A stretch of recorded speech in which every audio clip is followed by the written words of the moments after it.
Agora deu? Tá melhor, seu áudio tá bom. Aparentemente, sim. Aham, o áudio está bom. Então, não. Então, os gases do sistema, pequenas partículas também, gente, coloidais, que são arrastadas por esses gases, eles passam por um venturi que os comprime para hidratá-las e incorporá-las à água de lavagem, que está circulando mediante uma bomba centrífuga específica no lavador de gases. O equipamento, gente, ele é provido de um suporte e uma talha para correta manipulação e limpeza do bico atomizador também. Por quê? Esses bicos atomizadores, eles fazem com que essa amostra, né, que até então era líquida, ela passa, né, em um orifício extremamente fino. Então, ele tem que ser, né, limpado para eu não entrar com um lote, por exemplo, tem um lote 1, passei por um processo de secagem, agora eu vou entrar com o lote 2. Para não haver contaminação de um lote pelo outro, aí eu tenho que fazer toda essa manutenção, toda essa limpeza, né? Verificação também se não teve, né, nenhuma, se aquele pó, se ele não ficou, né, garrado na parede do meu secador, porque eu utilizo vibradores. Mas e se a vibração acontecer algum problema nela, ela ficar, né, não ficar eficiente, eu posso ter, né, pós de um outro lote ainda impregnado na parede. Então tem que ter todo esse controle, toda essa parada, né, para essa manutenção e limpeza também, tanto daqueles bicos atomizadores quanto do secador também. Tem que ter todo esse controle, né, para não haver, né, contaminação. As partículas formadas, gente, elas apresentam um diâmetro da ordem de 10 a 20 microns, resultando dessa forma uma maior superfície de exposição por umidade de volume do alimento que está sendo secado e a ocorrência de uma secagem rápida. Então, assim, como ela entra em forma pulverizada, líquida, ele faz com que o contato com aquele ar quente seja eficiente e esse processo de secagem ocorre em questões de segundos, porque as partículas são extremamente, né, pequenas e eu consigo obter um pó, né, extremamente fino e também de fácil dissolução produto final. Por exemplo, se eu pegar um leite, não sei se vocês repararam, às vezes você consegue dissolver ele melhor em água do que uma determinada marca. Isso é questão do bico atomizador? Sim. Às vezes, determinada marca de um leite, por exemplo, você consegue dissolver ele melhor em água do que o outro. Então, não sei se vocês já repararam isso, não sei se... Isso aí dá para reparar muito bem também em achocolatado em pó. Isso, é. Então, Por isso que eu prefiro o Nescau, porque o Nescau ele não fica com aquelas bolinhas. Nescau é muito melhor. Aqui em casa, aqui a minha né? menina é Todd. Eu não vou ter que perguntar isso para ela, porque eu não faço, não bebo isso, então vou saber dela. Então depende muito, né, de qual bico atomizador que foi utilizado, qual tipo de vibração que foi utilizado naquele secador. Então, isso influencia, gente. Às vezes a gente acha que não. Se você quer obter um produto de alta qualidade, você tem que, né, investir também na qualidade do seu equipamento. Então, o equipamento influencia no produto final, influencia também, porque envolve várias etapas, várias operações unitárias, o produto nele passa até você conseguir chegar no seu produto final, aquele produto acabado. Então, para isso, você tem que ter um controle, né, de todas as etapas envolvidas naquele processo. Então, assim, às vezes a gente acha que não faz diferença sim. Porque ali, ela para você ver, é de 10 a 20 microns. Então, não, 20 não, de 10 a 200 microns. Então, ou seja, né, desde 10, um valor extremamente baixo, até 200. Então, quanto mais baixo você tiver, né, a granulometria daquele sólido vai ser extremamente fina. Então, isso influencia, assim, no final. Esse secador de spray dry, gente, ele é utilizado também, ele tem, é aplicado, né, para obtenção de um pó fluido. O método de desidratação, ele tornou-se maior sucesso nas áreas farmacêuticas, nas amálgamas para osso e dente, na indústria de bebidas, flavorizantes, corantes e extratos vegetais, tá? Então, ele é utilizado não só na indústria alimentícia, né, mas em outras indústrias também. O flavorizante é que dá o Produtos sabor, não é, derivados. Simone? Oi? O flavorizante é o que dá sabor, né? Isso. Produtos derivados do leite e do ovo, plásticos, polímeros e resinas. Você pode também trabalhar utilizando secador de spray dry em indústrias de sabonaços e detergentes, né? Na indústria têxtil e muito mais. Então, ou seja, dependendo de o que você quer secar, qual produto que você quer secar, qual matéria-prima, pode ser usado em diversos ramos. Então, não é só na indústria alimentícia. E a gente tem uma simulação, né? Uma simulação, como que acontece dentro desse secador. A gente tem aqui, ó, um ar comprimido, material que está entrando na parte, né, superior. A gente vai ter aqui um trocador de calor. A gente tem uma entrada do ar frio. Na hora que ele passar nesse trocador de calor, ele vai entrar, né, quente. Ó, esse exemplo aqui, ó, é correntes, né? Na mesma corrente. Então, a gente chama de concorrente, né? Então, assim, pode ter secadores por spray dry contra a corrente? Pode. Aí, geralmente, a entrada do ar vai ser nessa parte aqui da lateral. Esse daqui que a gente está exemplificando, né? É um trocador, né, por correntes paralelas. Então, a gente tem a entrada do ar quente. Aqui a gente vai ter, né, o bico atomizador. Na hora que entra essa amostra líquida, ela entra, né, pulverizada, ela entra em forma de névoa. Já tem o contato, né, desse ar, né, que está quente e seco. À medida, né, que ambos vão tendo contato, eu tenho um vibrador, né? Esse secador ele vai sofrer uma certa vibração, uma certa movimentação, facilitando o contato do ar com o material. No final aqui eu vou obter um material seco, sólido, né? Esse ar ele vai passar, né, para dentro do ciclone para ser tratado. Então, geralmente ele vai carregar partículas, não só, né, umidade, não só água, mas também alguns compostos voláteis, ou então partículas extremamente finas. Ele pode ser, né, carregado, saturado. Ele passa por um ciclone. Eu tenho aqui a coleta dos finos e também, né, a exaustão no final.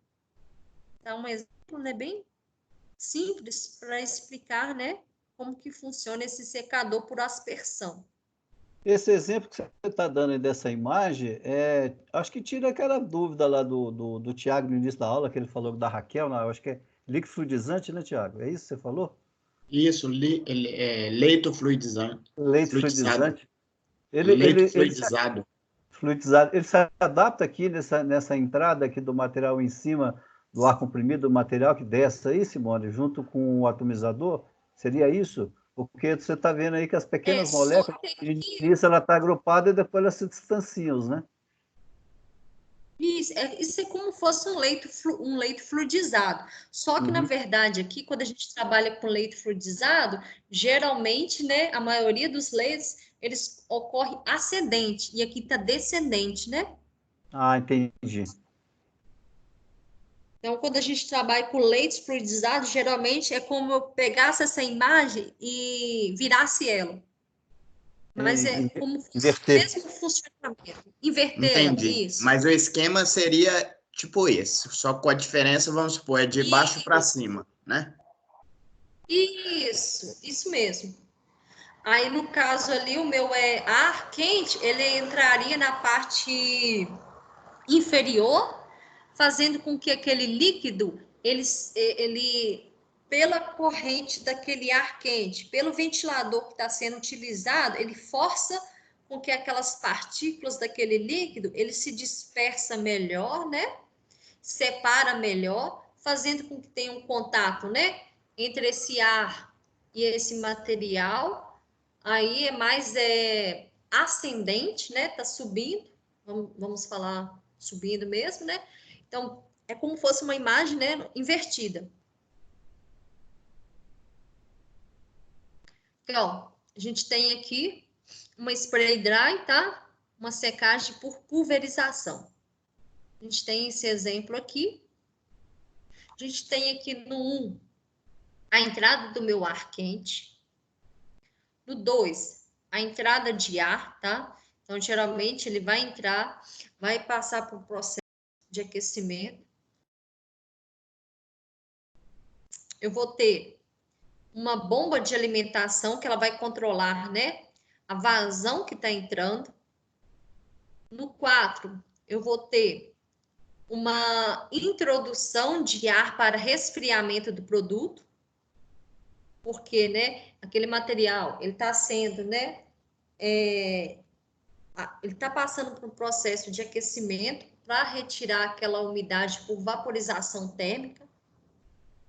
O 5, a gente vai ter, né, um produto já seco e frio. O 6, a gente vai ter, né, um leito fluidizado. O 7, a gente já vai obter nosso produto final seco. O 8 aqui é um bico de atomização de spray, tá? A gente vai ter um bico atomizador de spray. O 9 vai ser uma câmara de produto atomizado, uma névoa, né? O 10 aqui está representando os ciclones de recuperação daquele ar.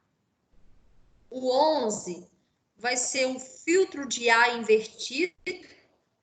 O 12, a gente vai ter uma saída desse ar. O 13 aqui, ó, logo abaixo aqui do ciclone, a gente vai ter um produto recuperado. E o 14, a gente vai ter aqui, ó, logo aqui embaixo aqui, ó, do meu secador, vou ter um leito de aglomeração. Então, esse exemplo aqui, ó, é de um spray dry, né? Onde que ocorre, né, essa secagem por pulverização. A gente pode chamar também de leito fluidizado, aqui na parte do 6, porque eu vou ter entrada, né, de um ar que vai ajudar no processo, né, de resfriamento, né, desse produto que até então ele estava quente. Então, eu preciso, né, utilizar um ar para ajudar no processo, né, de resfriamento também. Que entra aqui no 4, um ar para ajudar a resfriar. Quando a gente trabalha com secadores de alimentos líquidos, como que funciona? Eles são utilizados para alimentos líquidos sensíveis ao calor, utiliza, portanto, no processo ar com baixa velocidade, para não haver, né, quebra de alguns compostos. A temperatura deve ser em torno de 30 graus Celsius. Então, como que funciona? O alimento, ele é introduzido no topo da torre de secagem, é pulverizado na forma de pequenas gotas que realizam uma trajetória no sentido descendente e recebe o ar de secagem. Então, é como fosse, né, um secador de spray dry, só que nesse caso ali você vai ter um controle melhor da sua temperatura, você vai ter um ar de secagem entrando na parte, né, inferior. por que utilizar esse tipo de secagem? Ele evita uma desidratação muito rápida no alimento líquido. Então, às vezes, você não quer desidratar ele 100%, você quer desidratar até uma certa porcentagem de umidade. Então, esses secadores de alimentos, eles têm que ter um certo controle, né, da temperatura, dessa agitação, da vazão desse ar quente que está sendo entrado. Então, geralmente, o produto seco, ele é separado do ar por um ciclone de separação. As partículas mais finas, elas retornam à torre de secagem para o novo tratamento térmico. O esquema abaixo, né, mostra um secador de produtos líquidos. Então, aqui é como fosse um secador para o spray dry, mas, ao mesmo tempo, também, eu vou ter aqui uma esteira, onde que eu vou ter, né, um processo de secagem também do meu produto, após aqui ele ser pulverizado, entrada do meu ar aqui em contato com esse material a ser seco, ó, tem entrada do líquido, entrada do ar quente, processo de secagem, passa por um processo de leito fluidizado. Nesse leito fluidizado aqui, ó, que eu vou ter o contato do ar quente, né, que está entrando, esse ar quente que está entrando. Ao mesmo tempo, esse sólido, a partícula dele torna-se tão fininha, porque eu faço com que, através de ventiladores, eles começam a se dispersar, ou seja, começam a fazer um processo de ventilação dele. Então, quando ele se desloca, ele distancia de uma molécula para outra, eu tenho um contato melhor, né, desse ar quente com esse sólido, e eu consigo ter um produto, né, mais seco, consigo ter um produto mais fino. Então, ao mesmo tempo, né, ele passa por um processo de secagem nessa câmara aqui e, ao mesmo tempo, também ele passa por um leito de fluidização. A mesma coisa, eu vou ter aqui também um ciclone de recuperação desse ar que entrou no sistema, ele ficou lá até ele saturar, pegou partículas também e passa por um sistema de exaustão. Quando ele passa nesse leito fluidizado, eu vou ter no final um produto seco. Aí, esse alimento, né, ele teve todo um controle de temperatura, de agitação, antes, né, de ser passado para os próximos, né, etapas. O produto seco, ele é separado do ar por um ciclone de separação. As partículas mais finas, elas retornam à torre de secagem para o novo tratamento térmico. O esquema abaixo mostra um secador para os produtos líquidos. Então, aqui, ó, ele retorna aqui, ó. Então, dependendo, né, se ele não tiver vamos dizer assim, não foi seco eficiente, ele vai passar por um retorno, né, para passar por um processo novamente, até eu conseguir atingir, né, a secagem adequada, ou seja, a porcentagem ideal do meu produto. Aí aqui é a imagem novamente, só de forma ampliada, mas é a mesma. E a gente chega, então, no secador de leito fluidizado. Esse secador de leito fluidizado, gente, do tipo vertical, são unidades, tá?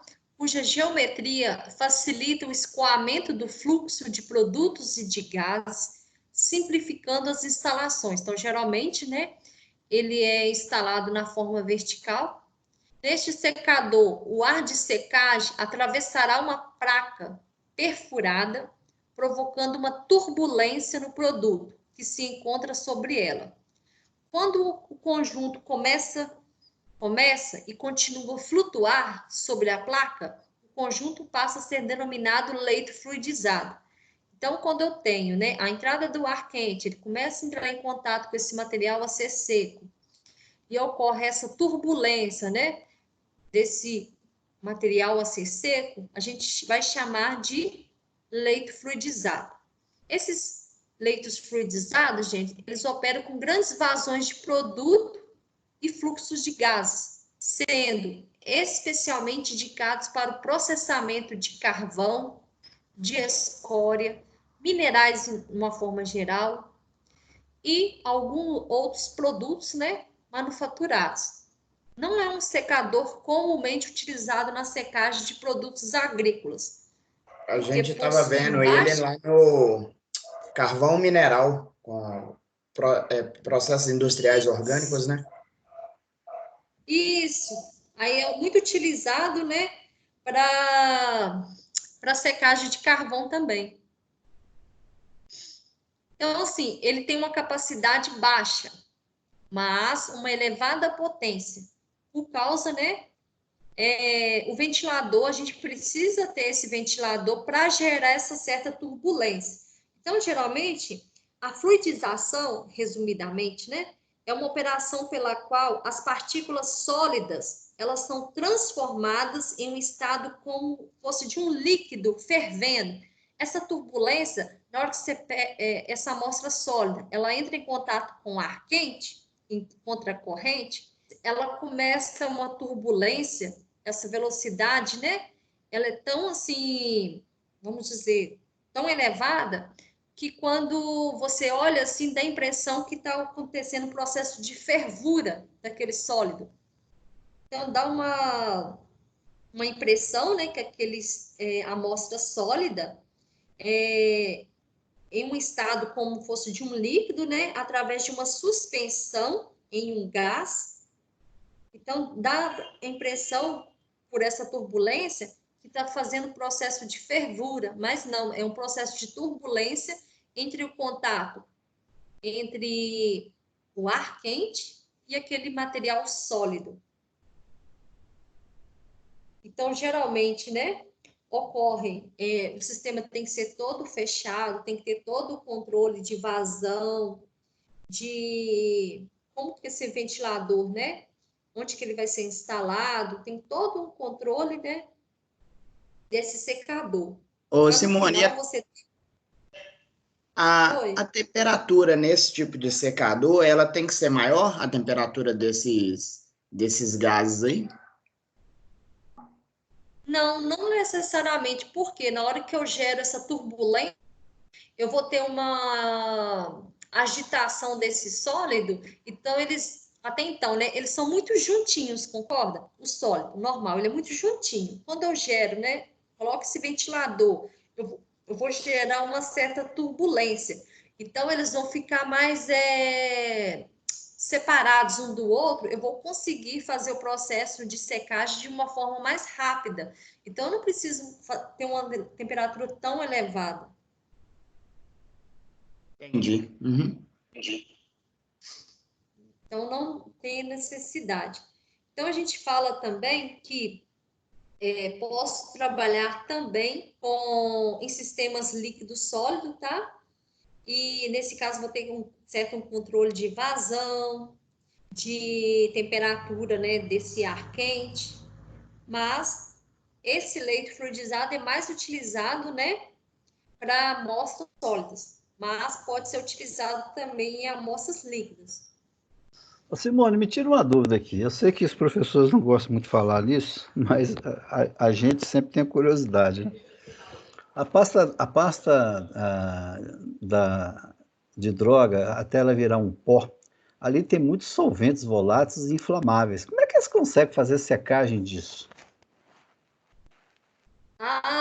Geralmente eles utilizam, né, ou o spray dry, que vai ter esse certo controle de você não ter perda, né, de compostos voláteis, ou então utilizar ali o liofilizador mesmo, que é o mais Entendi. adequado, né, para você não ter perdas. Porque aquilo ali é muito inflamável, você sabe. Ali tem componentes químicos ali bem agressivos e muito inflamáveis, né? Porque dependendo da temperatura que pode explodir, né? Porque geralmente. Não, geralmente tu realiza esse tipo de secagem, tem que ter todo um controle de temperatura, de pressão.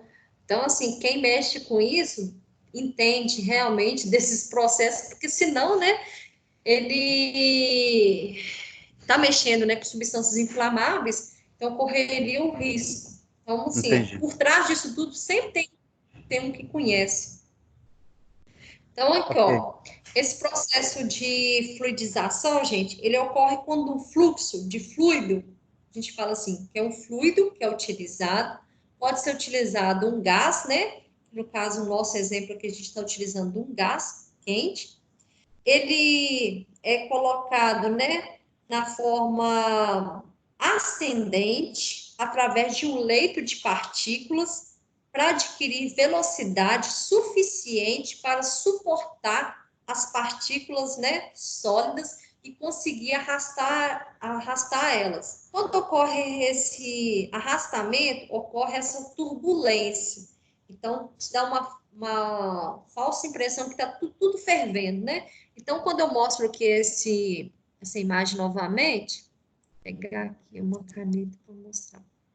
Quando eu passo, né, um gás quente, está entrando aqui na parte, né, nesse leito fluidizado que está todo perfurado aqui, ó, eu vou fazer com esse sólido, a turbulência, né, dos ventiladores e do gás também quente que está sendo entrado, faz com que esse sólido, ele bate aqui, ó, nas paredes desse túnel que está percorrendo aqui, e faz com que esse fluido, né, ele fica ascendente, né, essa turbulência está ocorrendo, né, de forma, né, ascendente, e eu tenho um contato melhor entre esse ar quente e esse material sólido. Então, a turbulência aqui é tão grande que dá a impressão que está, tipo, fervendo, que está, tipo, borbulhando, mas, na verdade, né, é a velocidade que o ar quente está entrando em contato com esse sólido, a ser retirada daquela determinada umidade. É utilizado muito esse leite fluidizado, gente, também, né? Aplicações para secagem de areia, minerais, misturas químicas, alguns polímeros, tá? E alguns alimentos também. Quais são os principais benefícios de utilizar esse leite fluidizado? Tem um alto rendimento, um tempo efetivo de funcionamento, eu tenho uma manutenção fácil, de baixo custo, é uma operação fácil, processo, né? Ele deve ser todo automatizado, reduzindo operações manuais. Eu tenho toda, né, uma integração total com outros equipamentos periféricos. Eu tenho uma capacidade de performance superior, se eu considerar os demais secadores, né? E aqui a gente vai ter uma imagem que vocês vêem muito na internet, que aqui, ó. Eu tenho aqui todo o material sólido. O material sólido, quando está no estado sólido, ele é bem juntinho. Então, assim, todo juntinho mesmo, as moléculas. Quando eu entro, né, com esse ventilador e esse ar quente, essa turbulência aqui, ó, que eu tô falando, eu consigo ter um contato melhor. Vamos imaginar aqui, vou até desenhar aqui para vocês verem. Entrou aqui o ar. Na hora que ele entrar, ele vai fazer com esses solos que até então está juntinho, eles vão se distanciar um do outro, distanciando um do outro, eu vou ter um contato melhor. Esse de vermelho aqui, a gente vai simbolizar o ar quente. Eu vou ter um contato melhor, né? O meu ar quente e o meu material sólido, né? Então, ele vai fazer todo esse percurso, essa turbulência. Se a gente for olhar, se dá a impressão que está fervendo esse sólido. E no final aqui, eu vou ter uma saída do meu ar, tá? Esse meu ar, ele vai estar, né, saturado. Esse leito, ele assume, então, um aspecto de um líquido em ebulição. E devido a isso, surgiu o termo de fluidizado.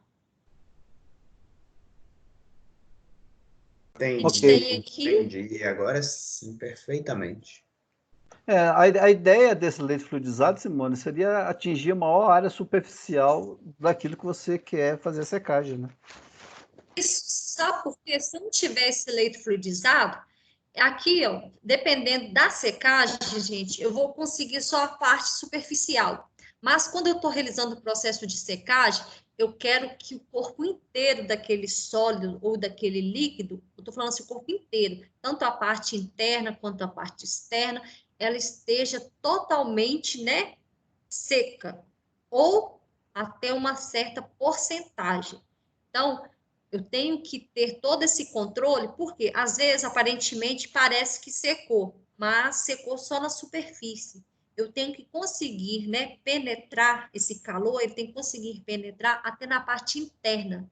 A parte interna, gente, que às vezes a gente acha que é fácil, às vezes é a maior dificuldade de um secador, eu conseguir, né, atingir a parte interna. Então, com esse leito fluidizado, eu tenho um contato maior. Eu vou conseguir, né, fazer uma secagem melhor desse Essas, material. essas indústrias de chips, de batata seca frita, utiliza isso, leite fluidizado?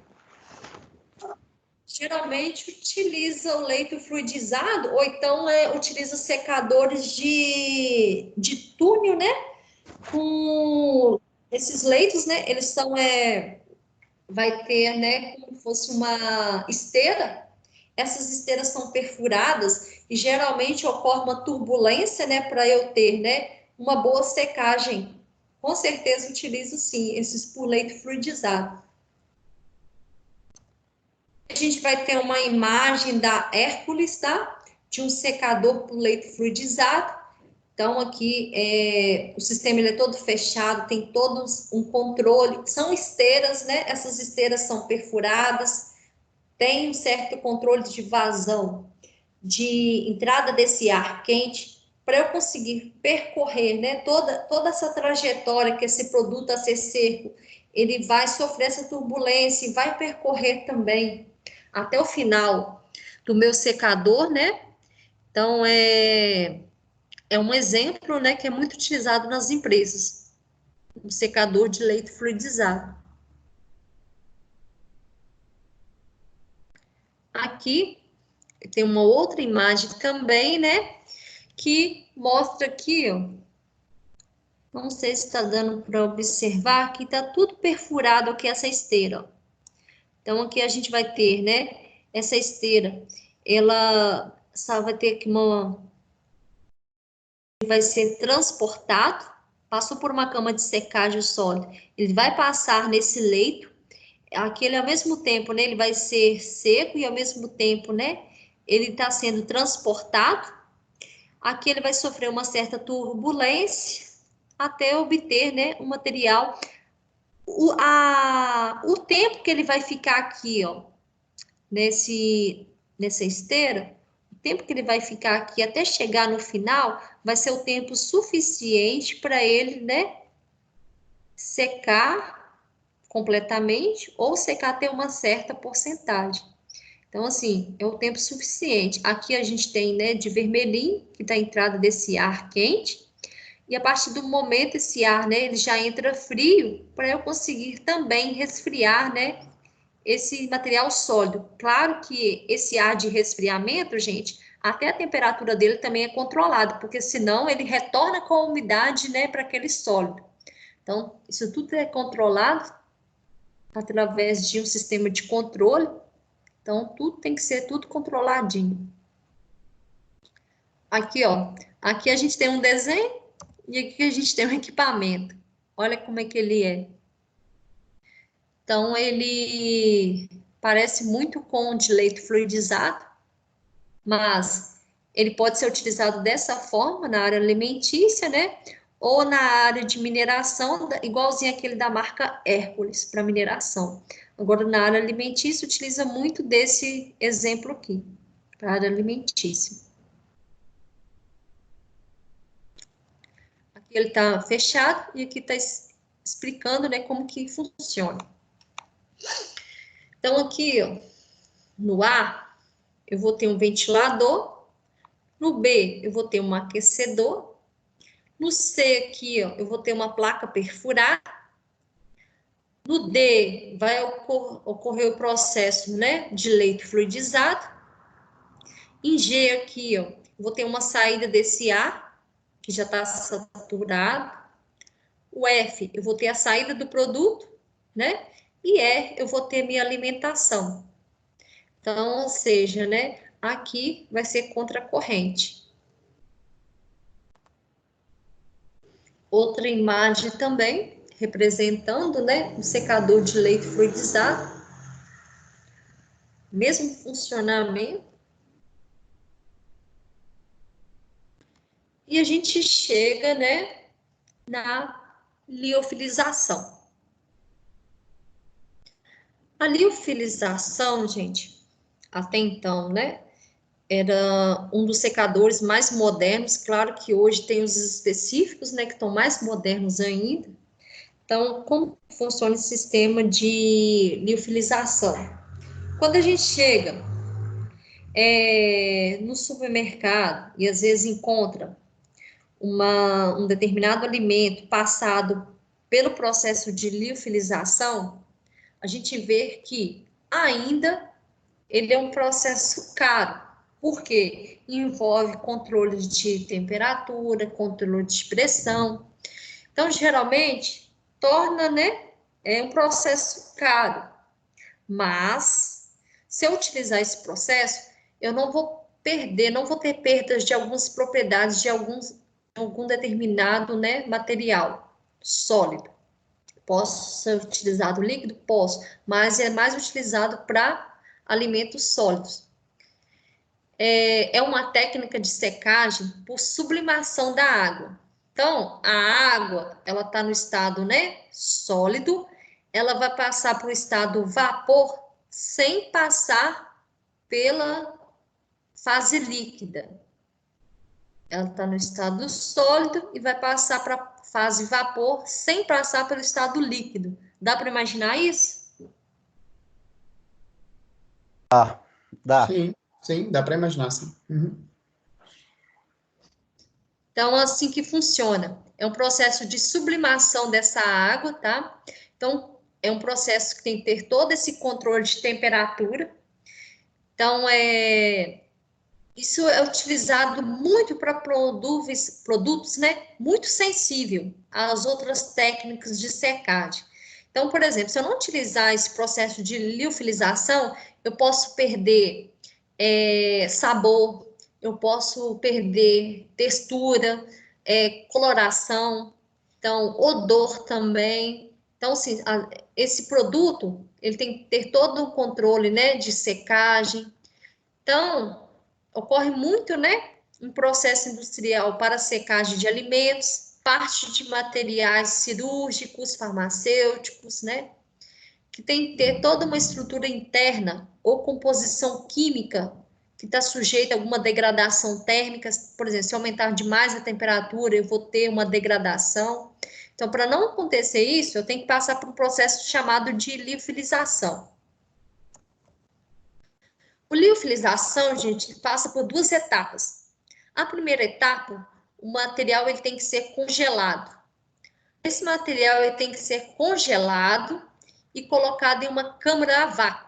Essa câmara a vácuo, a umidade, né, ela é sublimada e retirada normalmente por uma bomba de vácuo. O processo de secagem ocorre através de uma sublimação da amostra congelada, sem ocorrer perda das propriedades da amostra secada. Então, assim, geralmente nos supermercados comuns, a gente não encontra, né, alimentos que passam por processo de liofilização. Quando você vai, compra, né, um alimento que passou por um processo de liofilização, geralmente são alimentos caros, e quando você utiliza ele te dá aquela impressão que você, por exemplo, uma maçã liofilizada. Na hora que você morde ela, dá aquela impressão que você realmente está mordendo uma maçã fresca, uma maçã assim natural, uma maçã que não passou por nenhum processo. Então, te dá aquela impressão, porque não teve nenhuma perda das propriedades organolépticas dela. Não Frutas sei se secas você também, já... né? Oi? Frutas secas também, né? Isso.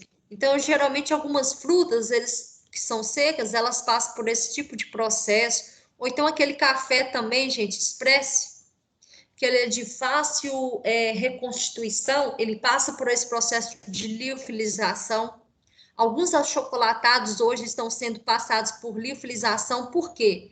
Até então, os achocolatados comuns, se a gente tenta dissolver ele, não sei se vocês reparam, que sempre ele forma um sólido, né, no final do copo. Sim. Então, geralmente, esses chocolatados que são liofilizados, eles são completamente, né, solúveis.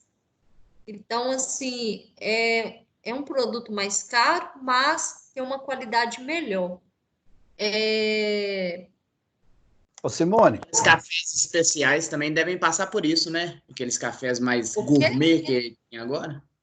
Não, com certeza. Todos esses cafés que são extremamente, né, solúveis, que assim, de fácil reconstituição, e você sente aquele aroma, aquele gosto, assim, parece que você acabou de colher lá na colheita, passou todo por um processo, está assim, bem novinho, aí com certeza foi um produto, né, que passou por um processo de liofilização. E tem um café solúvel agora também, né? Tem um café solúvel mesmo, aquele que você pega, nem passa no coador, mistura e só toma. Será que é? Esse é passar, pode dar uma olhada lá atrás, que ele foi liofilizado lá na embalagem, com certeza deve estar escrito, né, que é um processo liofilizado. Eu queria te perguntar a você que nesse processo da liofilização, a partir do momento que você faz o congelamento de um determinado produto, qual é a principal característica desse congelamento? É cristalização, não ter perda? O que seria, mais ou menos, na sua visão aí? Por exemplo, vou pegar uma carne. Se eu congelo ela, é para me conservar ela, para me obter uma melhor, né, durabilidade da carne. Então, assim, ela vai durar mais tempo do que se ela permanecesse, né, em uma certa temperatura dentro da geladeira. Então, se eu congelo ela, significa que eu quero manter ela por mais tempo, tá? Se eu manter ela por mais tempo, ela vai estar congelada. Internamente, ela vai estar cheia de umidade, né? Quando eu congelo, eu, né, consigo, né, fazer com que aquela umidade solidifica. Ela solidificando, de liofilização, eu consigo retirar, né, essa água dessa carne, vamos dizer assim, e nessa parte que eu tirei a água, você concorda comigo que vai ficar poros abertos? Sim, Buracos abertos? não, eu entendi, mas Então, por isso, eu estou te perguntando isso porque eu estou querendo ouvir sua explicação, porque existe um aparelho que quase todo mundo tem em casa, mas deveria ser proibido a venda disso, que é o micro-ondas. E quando você geralmente pega esse alimento congelado e você vai extrair as moléculas de água dele, você perde totalmente a propriedade do alimento, né? é porque aí, no caso, você vai, né, emitir radiação, você vai ter perdas, né? Você está Uhum, elevando a temperatura e isso acaba perdendo algumas propriedades organolépticas daquele alimento. E sim. geralmente também, não é todo mundo que sabe, não. Quando a gente, né, utiliza o micro-ondas com vasilha prática, você está automaticamente, né, prejudicando sua saúde. Porque aquele material plástico, ele passa, né, liberar aos poucos, tá, gente? Uma concentração extremamente baixa, tá? Certas propriedades químicas que são prejudiciais à saúde. Então, toda vez que você for realizar um processo de aquecimento no micro-ondas, sempre é bom utilizar, né, vidro. Qualquer, né, Ok. material, vidro. E manter a distância, né? Porque senão você acaba recebendo a descarga dos raios também, que é prejudicial à sua saúde, né? Das Isso, com ondas, né? Das ondas, certeza. as ondas É. lá. O certo é, até então, a gente sabe que aquela porta, né, ela vai te proteger, mas a gente não sabe até quando, né, ela protege. Por quê? Dependendo do tempo de uso daquele micro-ondas, né? Então, assim, a perda da vedação. Então, assim, tem N fatores que tem que levar em conta. Porque quando a gente utiliza as de plástico, a gente vai eliminando fitalatos, que é prejudicial à saúde. Fitalatos, presente naquele polímero. Aí, é claro, que concentrações extremamente pequenas, isso vai afetando a sua saúde, por isso tem que ser de vidro, que é mais difícil. Retornando aqui, a liofilização, então, gente, eles precisam, né, de uma zona de temperatura de sublimação seja abaixo do ponto triplo. Lembra do ponto triplo? Não lembro não. Explica aí para nós aí. Não. Então, vamos lá. A maioria dos liofilizadores, gente, eles trabalham com 10 graus Celsius negativo ou a uma pressão absoluta de aproximadamente 2 milímetros de mercúrio. Então, relembrando aqui, ó, vou pegar a canetinha aqui para mostrar para vocês. Então, eu tenho aqui, né, o processo de liofilização. O que eu vou fazer? Eu vou congelar o meu produto, né? Congelar o meu material que eu quero, né, secar. Quero retirar aquela certa umidade. Se eu vou abaixar a pressão aqui, ó, tô abaixando a pressão. Eu voltei o slide. Então, aqui, ó. Se eu abaixar a pressão, vou baixando a pressão. Vou aumentar o volume. Não, aqui, ó, é pressão versus temperatura. Se eu abaixar minha pressão e aumentar aos poucos a temperatura, aumentar aos poucos, eu consigo passar da fase sólida, né? Fase sólida, diretamente, né? Para a fase líquida, sem passar, né? Eu consigo passar diretamente para a fase gasosa. Eu ia falar gasosa, falei líquida. Eu consigo passar da fase sólida para a fase gasosa sem passar pela fase líquida. Então, o que eu faço? Eu vou diminuindo, né, aos poucos a pressão até chegar, né, nessa pressão aqui, ó, próximo do ponto triplo. Então, eu consigo abaixar, né, a pressão até uma pressão menor desse ponto triplo aqui, onde tem as 3 fases, né? E vou aumentando aos poucos a temperatura. Então, se eu faço isso, vamos colocar aqui um pontinho aqui, ó. Eu congelei meu material, né? Estou aumentando agora aos poucos a temperatura. Então, eu vou conseguir agora atingir a temperatura, né, do ponto triplo. Uma temperatura, né?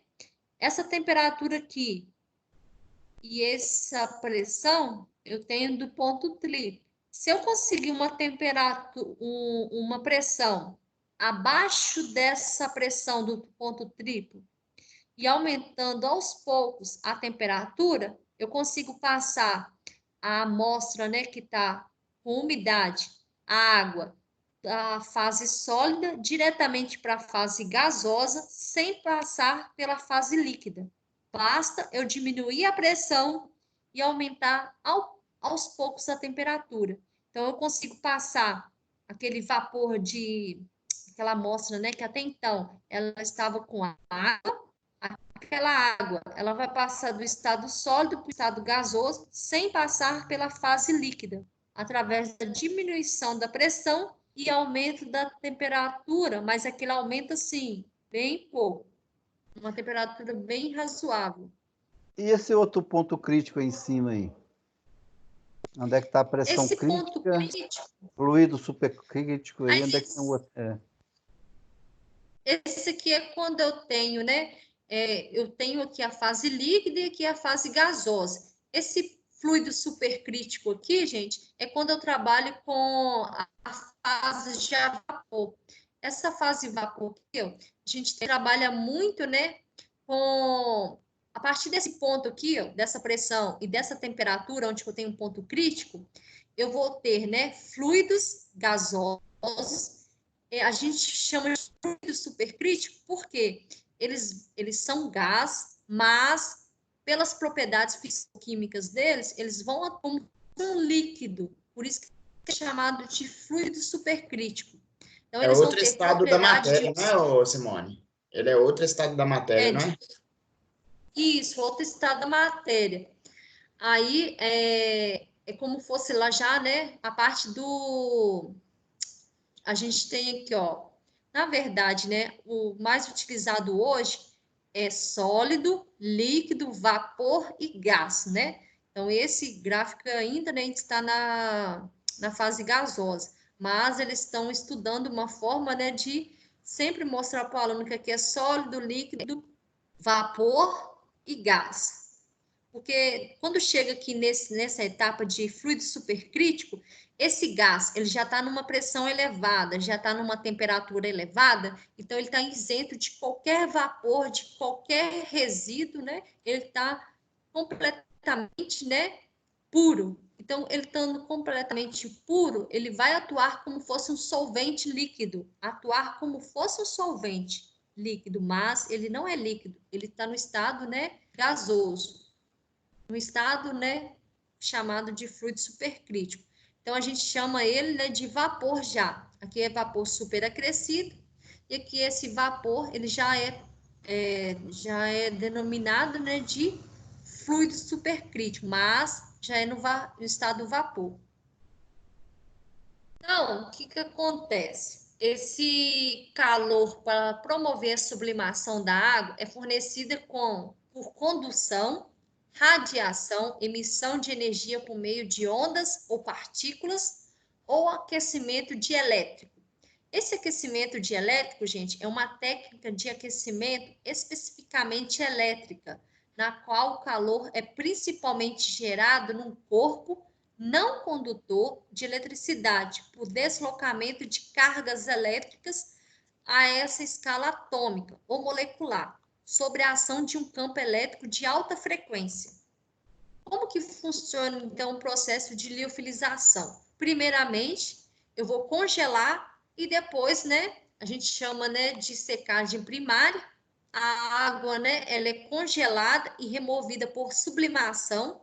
Por isso que eu consigo passar, né, do estado sólido diretamente para o estado gasoso, através de uma simples diminuição de pressão e aumento gradativo da temperatura, e eu tenho uma secagem secundária. Essa secagem secundária ocorre a remoção da umidade que já está sublimada. Então, primeiro eu tenho que congelar, realizar o processo de sublimação e depois, né, essa secagem secundária, que é para remover, né, essa umidade que está na forma de vapor.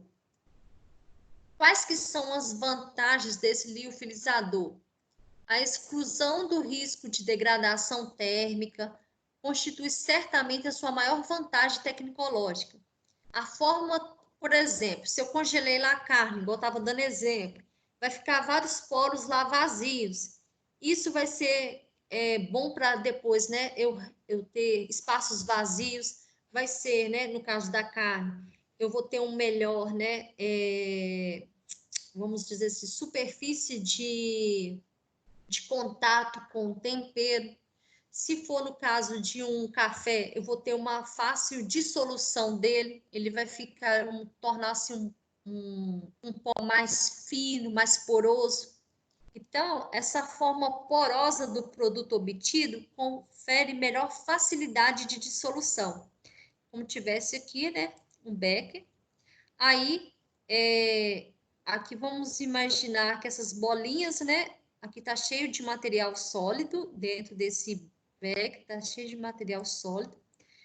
Essas bolinhas vermelhas aqui que eu desenhei é o produto sólido.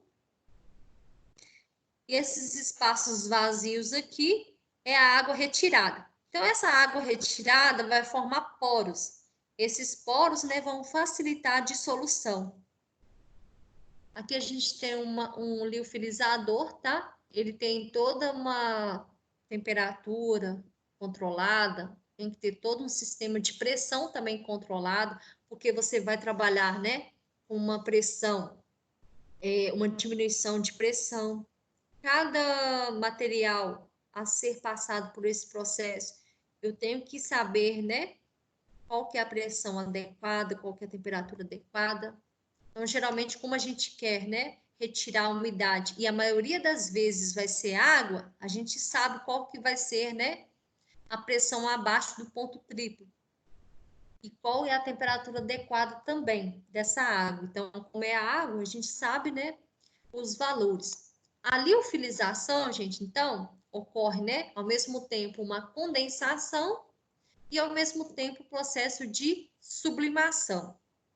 Ao mesmo tempo, né, eu vou ter a secagem primária e a secagem secundária, porque logo depois que essa água ela foi sublimada, eu tenho que retirar ela do processo. Aí eu vou ter poros, né, vazios, a temperatura, né, em B aqui, ó, ela, de condensação, ela tem que ser menor, né, do que a temperatura de A, onde vai ocorrer o processo de sublimação. A pressão de vapor de B aqui, ó, da parte de condensação, ela também vai ter que ser, né, menor do que a pressão de vapor de A. Então, tem que ter todo esse controle, né, de temperatura e pressão. E a gente tem aqui um outro exemplo de um liofilizador também. Tem que ter todo um sistema de controle aqui, ó, para ter todo esse controle de pressão, temperatura, né? E tempo também, tá, gente? Até então, ele é um equipamento caro, tá? Então, por causa desse controle que eu tenho que ter de pressão, então ele torna-se um equipamento caro, mas muito útil também. Por quê, gente? Se eu passo por um processo de liofilização, eu vou ter, né, manter as propriedades daquele determinado produto. Eu vou manter o odor, né, o cheiro característico. Eu vou manter também, né, o paladar, o gosto, né, daquele determinado material. Eu não vou perder algumas proteínas. Por exemplo, se a gente for fazer, né, uma liofilização em um determinado medicamento, de um determinado alimento, eu não vou conseguir quebrar moléculas, por exemplo, de algumas biomoléculas, de algumas proteínas, carboidratos, lipídios. Então, isso influencia muito, tá? Para mim utilizar um liofilizador. Aqui é só uma imagem mesmo, mostrando, né, quais são as etapas que a gente tem que fazer. Primeiramente, o processo de congelamento, depois o processo de sublimação. E era isso que eu queria passar para vocês hoje. Então, na próxima aula, a gente dá continuidade. E não sei se vocês já compraram aquele macarrão que vem em copo. Já, Cup Noodles. Isso. Isso, ele é liofilizado. Não sei se vocês repararam que quando você vai acrescentar água, você vai reconstituir na hora que você está alimentando, ou então até aquelas sopas instantâneas, gente, elas passam por processo de liofilização. Não sei se vocês já tomaram aquele sopão de feijão. Quando Simone, você reconstitui. Simone, Oi. ele tem assim, uma característica importante da liofilização é manter uma vida longa e útil do produto em prateleira, né, em gôndola. Né? Isso, ele vai manter, né, uma certa a durabilidade, né, questão da validade. Ele vai manter, né, as propriedades, né, biológicas daquele material. Então, por exemplo, quando você faz uma reconstituição, você vai acrescentar água novamente, você dá a impressão que você está alimentando de um material, né, de um alimento que realmente ele acabou de fazer ali. Então, assim, é muito